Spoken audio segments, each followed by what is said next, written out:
ಬೆಂಗಳೂರಿನಲ್ಲಿ 3 ಡ್ರಗ್ ಫ್ಯಾಕ್ಟರಿಗಳು ಪತ್ತೆ ಪ್ರಕರಣಕ್ಕೆ ಸಂಬಂಧಪಟ್ಟಂತೆ ಮಾದಕ ವಸ್ತು ತಯಾರಿಸ್ತಾ ಇದ್ದ ಕೆಮಿಕಲ್ ಇಂಜಿನಿಯರ್ ಅನ್ನೋದು ಗೊತ್ತಾಗಿದೆ.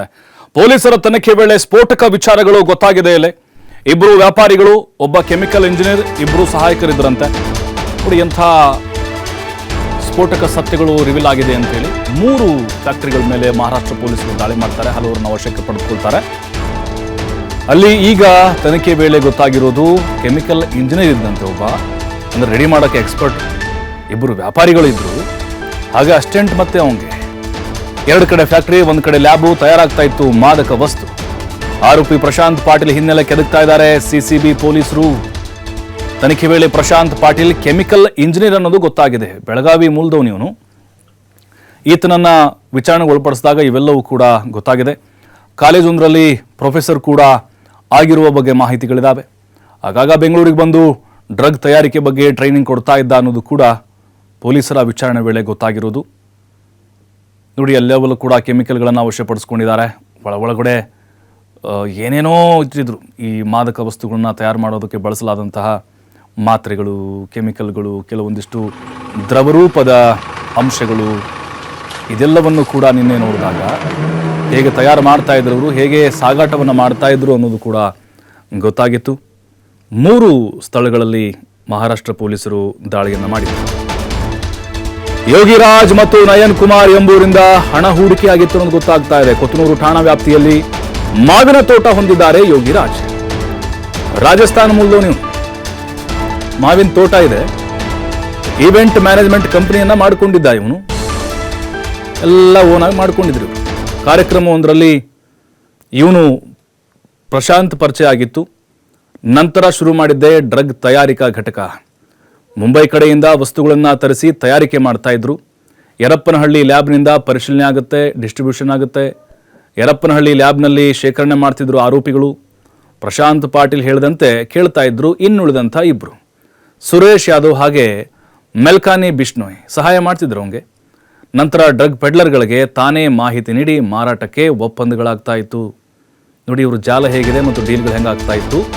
ತಾನೇ ಒಪ್ಪಂದ ಮಾಡಿಕೊಳ್ತಿದ್ದ ಈ ಆರೋಪಿ ಪ್ರಶಾಂತ್ ಪಾಟೀಲ್ ಮಹಾರಾಷ್ಟ್ರ, ಆಂಧ್ರ, ತೆಲಂಗಾಣ, ತಮಿಳುನಾಡಿಗೂ ಕೂಡ ಕಾಂಟ್ಯಾಕ್ಟ್ ಇದೆ. ಒಂದು ನ್ಯೂ ಇಯರ್ಗೆ ಟಾರ್ಗೆಟ್ ಮಾಡಿ ಸರಬರಾಜು ಮಾಡೋಕೆ ಪ್ಲಾನ್ ಮಾಡಿದ್ರು.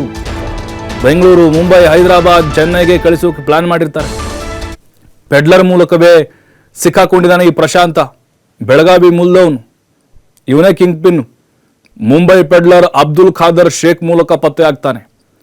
ಇನ್ನು ಎಸ್ಕೇಪ್ ಆಗಿರುವಂತಹ ಯೋಗಿರಾಜ್ ಮತ್ತು ನಯನ್ ಕುಮಾರ್ಗಾಗಿ ಹುಡುಕಾಡ್ತಾ ಇದ್ದಾರೆ ಪೊಲೀಸರು, ಮಹಾರಾಷ್ಟ್ರ ಪೊಲೀಸರು ಹಾಗೆ ಬೆಂಗಳೂರು ಸಿಸಿಬಿ. ನೋಡಿ, ಈಗ ಬೆಂಗಳೂರು ಪೊಲೀಸರು ಕೂಡ ಈ ಸಂದರ್ಭದಲ್ಲಿ ಕೆಲವು ಮಹತ್ವದ ವಿಚಾರಗಳನ್ನು ಕೆದಕಿದ್ದಾರೆ. ಈ ಪ್ರಶಾಂತ್ ಪಾಟೀಲ್ ಏನಿದ್ದಾನೆ, ಇವನ ಪಾತ್ರವೇ ಮೇನು. ಇವನೇ ಎಲ್ಲದಕ್ಕೂ ಕೂಡ ಕಾರಣೀಕರ್ತ. ಇವನೇ ಅಲ್ಲಿ ಸೂತ್ರಧಾರಿಯಾಗಿದ್ದ. ಮಾವಿನ ತೋಟದಲ್ಲಿ ಇವರು ಈ ಫ್ಯಾಕ್ಟರಿಗಳನ್ನು ಹೊಂದಿದ್ರು. ಅದರ ಜೊತೆಗೆ ಅವನು ರಾಜಸ್ಥಾನ ಮೂಲದವನು. ಆತನಿಗೆ ಪರಿಚಯ ಮಾಡಿಕೊಂಡು ಅಲ್ಲಿಂದ ಅಸಲಿ ಆಟಗಳನ್ನು ಶುರು ಮಾಡಿದ್ರು ಇವರು. ಮತ್ತಷ್ಟು ಮಾಹಿತಿ ನಮ್ಮ ಪ್ರತಿನಿಧಿ ಸಂತೋಷ್ ನೀಡ್ತಾರೆ. ಸಂತೋಷ್, ನಿಜಕ್ಕೂ ಪೊಲೀಸರ ತನಿಖೆ ವೇಳೆ ಸ್ಫೋಟಕ ಸತ್ಯಗಳು ರಿವೀಲ್ ಆಗ್ತಾ ಇದೆ. ಈ ಆರೋಪಿ ಪಾಟೀಲ್ ಏನಿದ್ದಾನೆ, ಆತ ಯಾವ ರೀತಿಯಾಗಿ ಅವರ ಕಾಂಟ್ಯಾಕ್ಟ್ ಅನ್ನು ಬೆಳೆಸ್ಕೊಂಡ, ಜೊತೆಗೆ ಈ ಜಾಲವನ್ನ ಹೇಗೆ ಅವರು ಬಿಲ್ಡ್ ಮಾಡೋಕೆ ಶುರು ಮಾಡಿದ್ರು, ಮತ್ತೆ ನೆಕ್ಸ್ಟ್ ಯಾವೆಲ್ಲ ಪ್ಲಾನ್ಗಳನ್ನ ಮಾಡ್ಕೊಂಡಿದ್ರು ಅಂತ.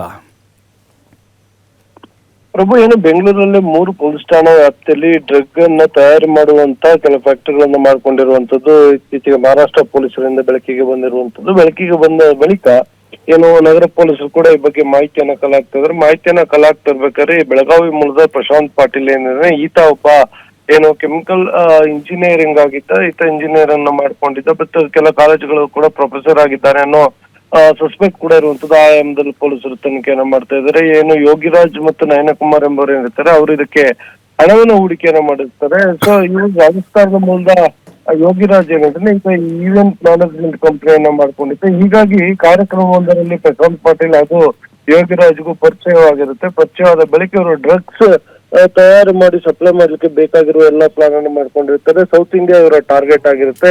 ಬೆಂಗಳೂರು, ಮಹಾರಾಷ್ಟ್ರ, ಚೆನ್ನೈ ಸೇರಿದಂತೆ ಬೇರೆ ಬೇರೆ ಪ್ರಮುಖ ನಗರಗಳಿಗೆ ಇವರು ಏನು ಈ ಡ್ರಗ್ಸ್ ಅನ್ನು ಸಪ್ಲೈ ಮಾಡ್ಲಿಕ್ಕೆ ಬೇಕಾಗಿರುವ ಎಲ್ಲಾ ತಯಾರಿಯನ್ನ ಮಾಡ್ಕೊಂಡಿರ್ತಾರೆ. ಸೊ ಇದಕ್ಕೆ ಕೆಲ ದಿನಗಳಿಂದ ಕೂಡ ಇಲ್ಲೇ ಅಂದ್ರೆ ಜನ ಓಡಾಡದೇ ಇರುವಂತ ನಿರ್ಜನ ಪ್ರದೇಶ ಏನಿರುತ್ತೆ ಮಾವಿನ ತೋಪು ಇಂತಹ ಜಾಗಗಳಲ್ಲಿ ಗೋಡನ್ ಮಾದರಿಯಾಗಿ ಮಾಡಿಕೊಂಡು ಅಲ್ಲಿ ಇವರು ಡ್ರಗ್ಸ್ ಅನ್ನು ತಯಾರಿಕೆ ಮಾಡುವಂತ ಕೆಲಸಗಳನ್ನು ಕೂಡ ಮಾಡ್ತಾ ಇದ್ದಾರೆ.